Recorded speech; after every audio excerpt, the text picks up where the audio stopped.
ollaankin ihan toisenlaisissa kuvissa, eli tällaisissa todella rehevissä ja värikkeissä. Eli seinän toisella puolella on avautunut Emman toinen kevään päänäyttelystä, joka esittää Camilla Vuorenmaan puupintaisia maalauksia.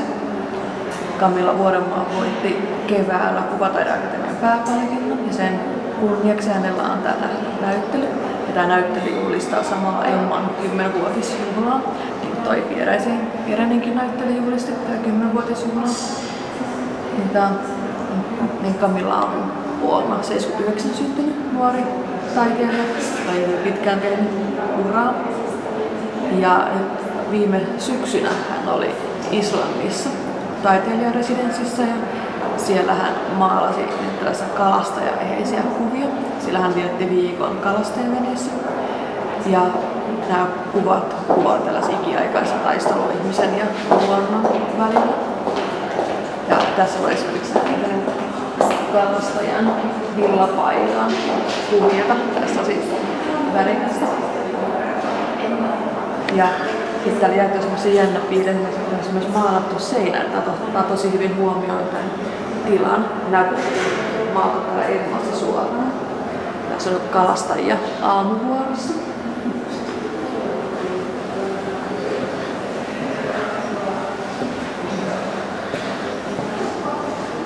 Tässä kuvassa tulee hyvin esiin tämä kalastajan työn raskaus, katsoa hänen ilmettänsä.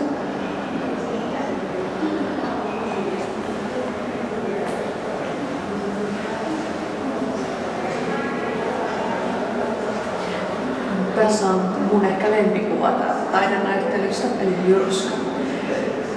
Tässä on ennen kaikkea tosi makea tämä tarha. Ja näyttää siltä, että siinä on ollut värikynien. Tästä värikynää terottaakin siitä irtoa tällaisia palasia. Mä tiedän, että olisi sellaisia puun palasia. Täällä on taas tällainen kermomainen osuus, tosi makea. Ja tässä tulee esiin se myrsky, että tässä parrassa on tämä varjo, joka on tehty eri materiaalilla, eri tavalla. Ja siinä näkee tämän henkilön kasvoista niin tämän myrskyn kovuuden. Ja samaan aikaan tämä teos kuvaa tällaisen niin synkkää myrskyä, mikä on hirveän värikylläinen. Tosi herkulliset värit tässä teoksessa.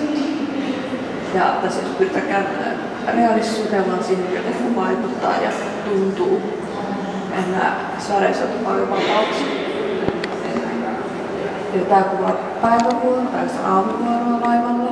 Niin on tosi jännä, että on toi nyt pimeässä huoneessa on kuvattu yövuoron. Ja siellä on pimeässä hohtavilla maaleilla tehty maalaus. Näin tässä läpi taideteosta. Eikä mitkään älytyssäännötkään soi. Tää on itse asiassa näyttelyn ainoa taulu, johon saa koskea. Tää nimi on Hymy. On aika tämmönen herkkä tässä. Camilla on paljon tutkinut maalauksissaan ihmisluontoa ja täälläkin on paljon erilaisia muotokuvia. Täällä on myös paljon lammaskuvia, koska Islannissahan löytyy lampaita. Tää on aivan ihana tällainen värikäs ja aurinkoinen lammasmuotokuva.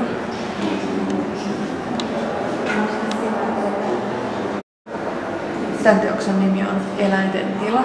Se on aika kukaisin, koska näillä on ihan tässä kiittoisissa on paljon tilaa. Ja samalla välittää tällainen kaunis maalaus, tämä on yhteisömerkki. En tykkään tässä vaalean tumman värin kontrastista tässä lammastaulussa. Tässä meillä on nyt itse taiteilija, Camilla Vuorenmaa. Oi, terve, joudun päättää videoa, kiitos. Ja mä oon kysyä Camillalta, että täällä on myös maalauksen aiheena rutto. Missä tää ruttoaihe on tullut näihin maalauksiin? No siis tässä on tää yksi teos tässä näyttelyssä, joka liittyy suoraan nimeen Rutto lääkäri.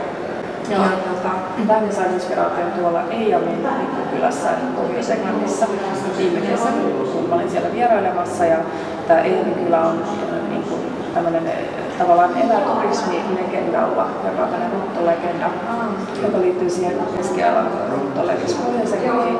Ja sitten se saapui jossain vaiheessa myös Eijamiin. Ja sitten Eijam pelasti koko muun Pohjois-Englannin sillä, että se kyllä eristäytyy ja se kukaan ei lähtenyt sieltä pois, eikä se vaan tullut sinne sisälle, niin sai estettyä sen sairauden leviämiseen ja sitten niissä oli tavallaan tällaisia ikään kuin ruttomaartyylejä. Niin varmaan itse asiassa kuoli sitten.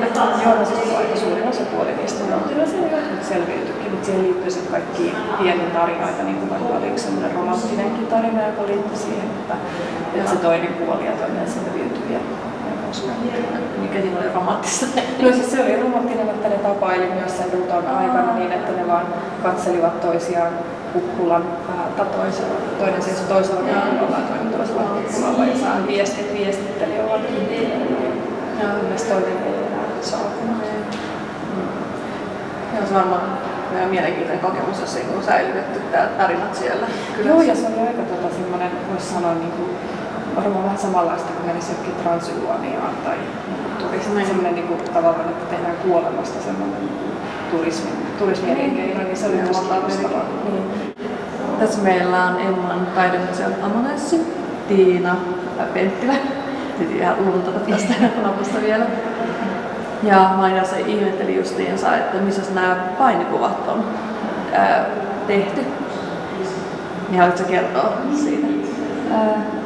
Kamilla kävi kuvaamassa Helsingin Painimiehet seuran harjoituksissa ja valokuvasi siellä paljon ja sitten lähti työstämään näitä valtavan kokoisia teoksia ja halusi tuoda sen liikkeen ja voiman ja ponnistuksen esille. Näiden takana on myös sitten muitakin näkökohtia, että ne voi liittää myös ihmissuhteisiin ja kamppailuihin sillä saralla. Sen paikan nimi oli Painimiehet, mutta tässä on kumminkin naisia. Eli siellä on harjoittelemassa myös naisia. Ja täällä on myös muita näitä urheilijamuotokuvia, että löytyy jääkiekkoilijaa ja juoksijaa. Oletko sanoa, että oliko ketään tunnettuja urheilijoita? Tuossa juoksijassa niin on Kathleen Switzer, joka juoksi ensimmäisenä naisena Bostonin maratonin ja siitä tuli silloin naiset eivät saaneet osallistua vielä maratoniin, Bostonin maratoniin ainakaan. Ja tässä on valokuvasta.